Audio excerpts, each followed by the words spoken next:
मैं आपकी तवज्जो इस तरफ चाहता हूं आपके माध्यम से कि मैं वाहिद आदमी हूं इस सदन में जिसमें वन मैन कमेटी आपके द्वारा बनाई गई सरकार के, और मैं उसमें पेश हुआ 123 प्रॉपर्टी में। जस्टिस आर्यन ने जो रिपोर्ट पेश की आज तक वक्फ बोर्ड को नहीं बताया गया, क्योंकि वो आपकी मंशा के खिलाफ थी और गवर्नमेंट की मंशा के मुताबिक नहीं थी।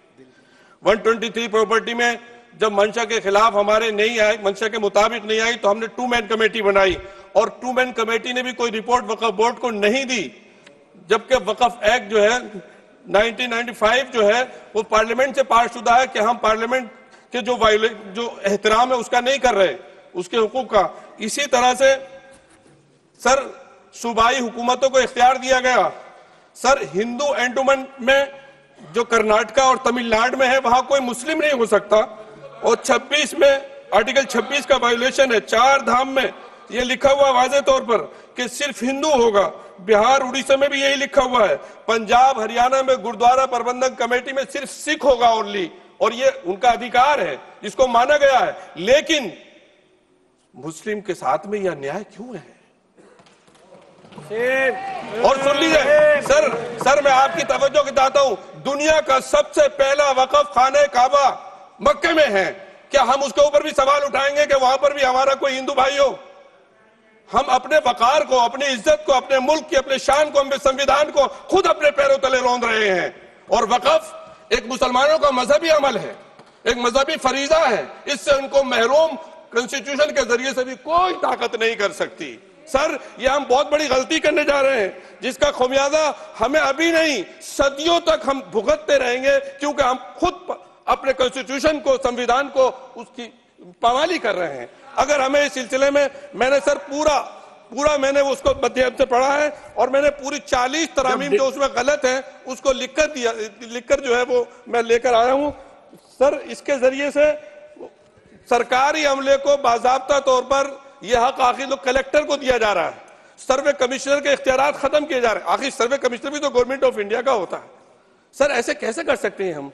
और फिर सर उसमें मेरे मजहब के मुतालिक चीजें हैं तो वो कैसे कोई दूसरा तय करेगा? क्या कुरान में क्या लिखा है, फिका में क्या लिखा है, इस्लाम में क्या लिखा है, ये आप तय करेंगे या मैं तय करूंगा? सर इससे हम मजहब में दखल अंदाजी कर रहे हैं, इंटरफेरेंस ऑफ द रिलीजन कर रहे हैं।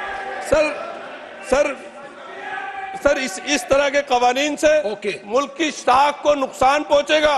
कॉन्स्टिट्यूशन की स्पिरिट हम खत्म कर देंगे, और अगर ये होगा तो कोई भी अकलियत, कोई भी माइनॉरिटी अपने आप को हिंदुस्तान में सेफ नहीं करेगी। पिछले दिनों सिखों के साथ भी ये हुआ, और कुछ ईसाई भाइयों के साथ भी इस तरह के वाकयात हुए हैं, जिसकी वजह से सब लोग अपने आप को असहाय महसूस कर रहे हैं। 10 साल से जो मुल्क में माइनॉरिटीज के साथ, उनके हुकूक के साथ, उनके रिलीजन फ्रीडम के साथ जो खिलवाड़ किया जा रहा है, उससे रूह कांप जाती है। और ऐसा महसूस होता है कहीं ऐसा ना हो कि जनता इन हुकूक के लिए, कॉन्स्टिट्यूशन को बचाने के लिए दोबारा सड़कों पर आ जाएगी। सर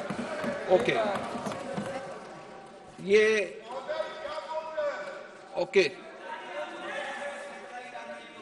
रूल 72 के तहत ये विषय है, इसलिए मेरा आपसे आग्रह, मैं इससे आग्रह करता हूं कि संक्षिप्त में अपनी बात को रखें। श्री सुधीर बंदोपाध्याय, आपका number. Sir, I will be brief. My constituency is City Kolkata.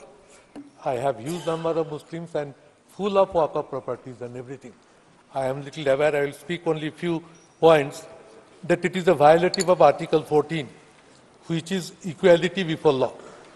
It is unconstitutional due to violation of Article 25 and 26 of the Constitution, which talks about right to freedom of religion. It is opposing that right. It is against federalism, as land as stated, the 7th schedule of the Constitution is a state subject. In Sardar Sayyidina Tahir Saifuddin Sahib versus State of Bombay, 1962, the Supreme Court ruled that states should not interfere in the matters of religion. This bill is divisive. The bill is anti-constitutional. The bill is anti-federal. Therefore, I strongly object to the introduction of the bill.